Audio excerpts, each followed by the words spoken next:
विदु चंदन सांस्कृतिक संघ राउरकेलार कलाकार माने से देखाबे गोटे सांताली नृत्य मयूरभंजर हाँ किंतु तांकर जने कहूतिले आज्ञा पेट पाटना लगी राउरकेला ती रहिछु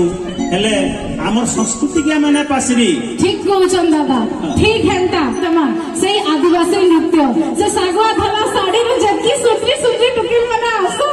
आसो